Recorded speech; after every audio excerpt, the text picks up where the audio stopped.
स्वागत करुछि मु आपनकु आनंद टीवी रे। अच्छा शिष्यगण, आज आम शुणा जाऊँ चाणक्य नीतिर एक अत्यंत महत्वपूर्ण और गुरुत्वपूर्ण श्लोक जो चाणक्य आमको शिक्षा और जीवन मूल्य विषय रे गभीर संदेश देइछन। श्लोकटी हेउछि माता शत्रु पिता वैरी जेन बालो न पाठित न शोभते शोभा मध्ये हंस मध्ये बको यथा। मु आउ थरे पिले श्लोकटी कहूछि माता शत्रु पिता वैरी जेन बालो न पाठित न शोभते शोभा मध्ये हंस मध्ये बको यथा।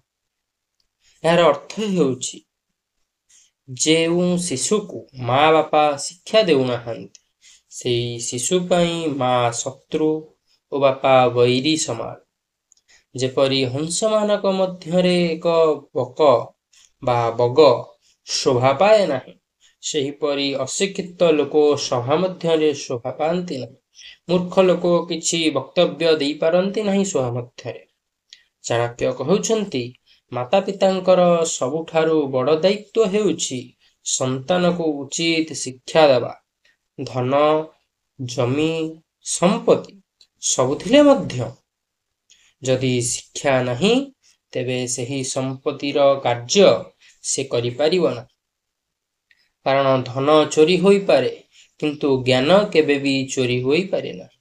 शिक्षा शिक्षा एमिति एक आलोक जहा अज्ञानर अंधकार को हटाए।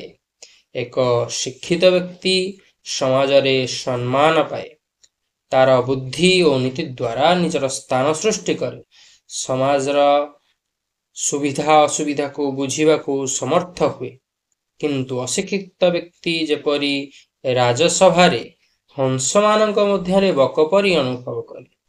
मूर्ख लोकटी सभा रे शिक्षित लोक मानक आगरे लज्जित होई थाए। चाणक्यंकर ही श्लोक आज मध्य सही परी सत्य जेपरी हजार वर्ष पूर्व रे थिला। शिक्षार गुण महत्व विषय रे चाणक्य ठीक भाव रे वर्णना करिछन्ति। शिक्षा केवल पाठ पढ़ा नहीं, एहा हेउछि जीवन जीवार एक शिल्प। शिक्षा हमको भल मनीष हेबा को शिखाए, नीति और मूल्य भी शिखाए।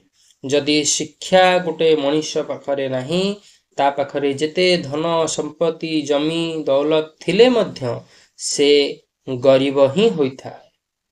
तेणु आपण माने जदि एक अभिभावक आपणक शिशु को आपणकर सामर्थ्य अनुसार सर्वश्रेष्ठ उपहार हेउछि शिक्षा। शिक्षा आपणक सामर्थ्य तो अधिक हेले मध्य आपण जदि आपणक पिला को पढ़ाइबा पाई किछि जिंस आपणक त्याग करिबा को पडुछि, ताहा मध्य ठीक सेई शिक्षा जहा ताको नीतिवान करिवो, दयालु करिवो, गोटे सफल मनीष भाबे गढ़ी तोलिवो। आपणकु आपणकर छोटो पिला को दबा उचित। चाणक्यंकर एही श्लोक आम को मने पकाए धन हराइले आउ थरे मिली पारि, किंतु शिक्षा जदि आमे आम पिलांकु न देबा तेबे आम पिला सभा मध्यरे किछि कहि परिबे नहीं, निज व्यक्तित्व को निज समाज आगरे परिप्रकाश करि परिबे नहीं।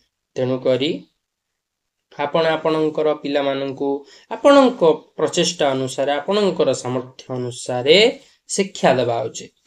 आउ थरे पुणी से श्लोकटी कहि दउछि माता शत्रु पिता वैरी जेन बालो न पाठित न शोभन्ते सभा मध्ये हंस मध्ये बको यथा।